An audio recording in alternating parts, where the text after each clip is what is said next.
It is now Saturday. Well, unfortunately, we did not go jet skiing today. I guess last night, Miggy's girl woke up in the middle of the night with stomach pains, and they said that that was more alerting than trying to risk it going skiing, which I definitely understand that. I am still very bummed, but hey, you can't put pleasure before health. So anyway, I am now finally heading to go see Randy, pick up the bumpers and the fender flares and see what he's got going on there. And then later on tonight, I will plan on keep working on the car, put the wheels on and start getting rid of all the water in the system. That way I can use that vacuum bleeder. So last night, I did make the 2 brake lines. I bled it, put the video up last night, but I didn't get a chance to do the whole coolant bleeding because Grayling has a newer year Tahoe. I don't remember if it's a 17 or 2016, 2017, I don't know. It's like the newest body style Tahoe. And he's got an aftermarket cam, a tune, like, it's quick and it sounds great. So I actually have this little thing, it's called a Dragy, and it's basically a satellite GPS deal that can calculate quarter mile times. And people have used it against like actual track time slips, and they're like pretty accurate within 1/10 of a second.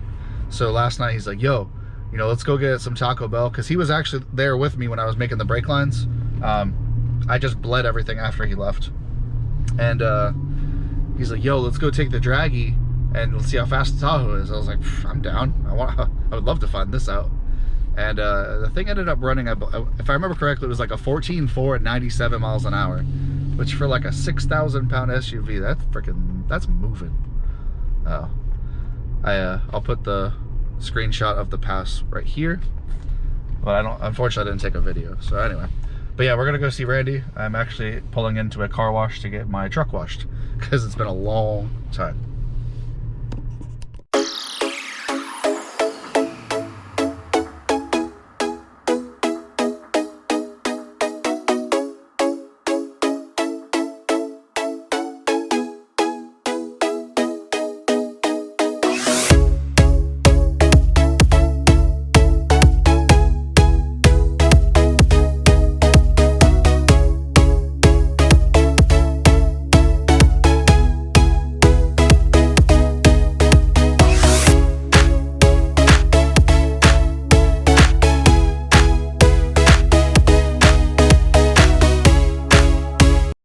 Oh yeah, look at in the back seat, I got the 2 flares, and then the back of the truck, we got the 2 bumpers. We got front and rear.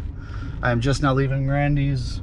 It's kind of late in the afternoon, it's like 8 o'clock. I guess it's more evening now, it's just still light out.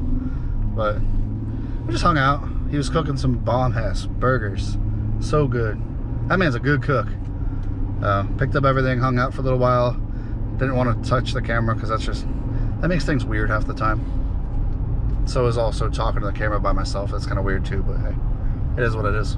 So now I'm gonna head home and see what I can do with the car tonight. I don't want to say I'm gonna do anything and fail like I have the past couple videos, but get some work done. Let's check out I'll see you guys in the garage. Look at that reflection. Dude, I can't tell you how happy I've been with the paint work that Randy has done. So here I have the rear bumper. I just went and bolted on the rear diffuser thingy I had from VMS. Bolted that back on. You can see my Racing Beat bumper. You can see my other Racing Beat bumper.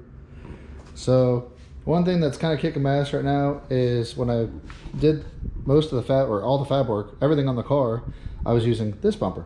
Well, the problem is this bumper I've had for a while.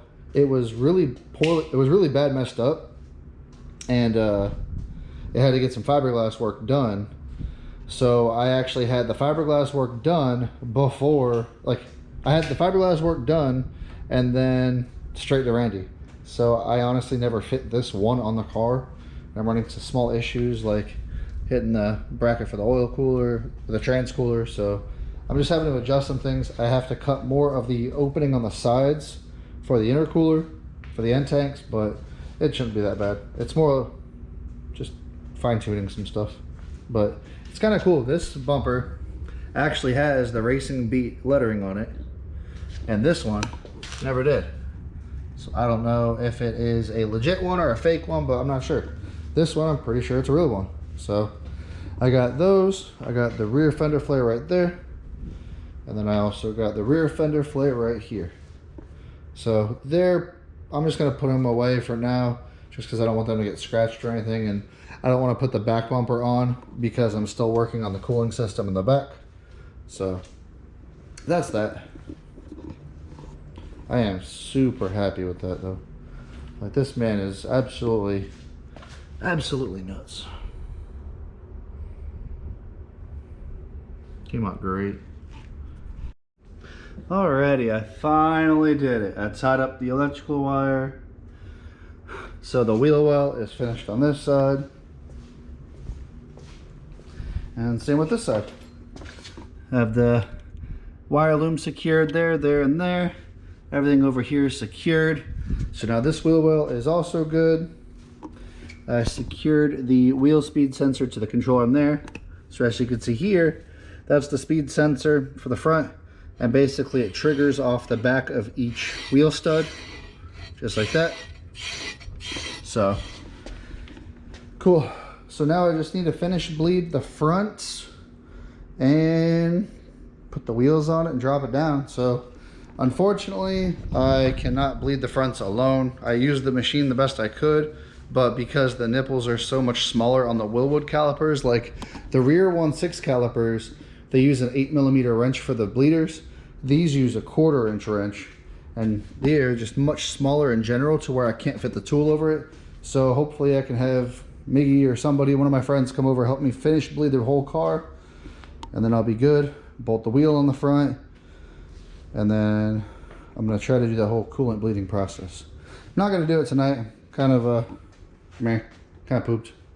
It's been a long day, especially hanging out with Randy. They I guess he's painting an airboat hull, and we had to pick it up off of a trailer to put it onto a dolly to roll into his paint booth today. So yeah, that kind of wiped me out. That was a pretty intense situation. But anyway, so I don't know if I've done it on YouTube when I started making the videos, but you can see here the car obviously has the front bumper on it. Now I did mention I have to trim the bumper a little bit to make it fit completely, but it is cool how, you know, the turbo sits literally right here. You know, you come to this side of the engine bay, you can clearly see all of it. But one thing everyone always says is, oh, you need to make a hole for suction. Well, here you go. I'm going to show you behind the bump. Oh, I don't know if I can get back here. You know what? I can't really get back there. Let's see if I can move this headlight out of the way.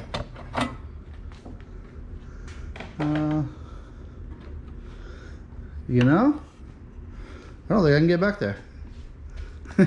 Either way, I did measure it before, and the distance between the actual intake side of the turbo versus the edge of the bumper, it's like 5 inches. And like, I'm pretty sure this has more airflow going to the turbo, or available air to go to the turbo, than like one of your newer twin turbo Camaros or Mustang kits. Like, those engine bays are so cramped in comparison to this. So I don't think I'll have any issue with sucking in air. The only thing that kind of worried me, Graham brought it up to me this week, is possibly like hitting a puddle, because the water's got nowhere to go in that aspect. But the likelihood of this car even seeing rain at all is going to be slim to none. So what I'm probably going to end up doing is making a little shield that goes under the turbo, just to prevent air from, or water from splashing up. But like I said, I don't think it's going to be that necessary. Since my whole setup now, I don't have flares, it is going to be easier for me to remove like the bumper and stuff.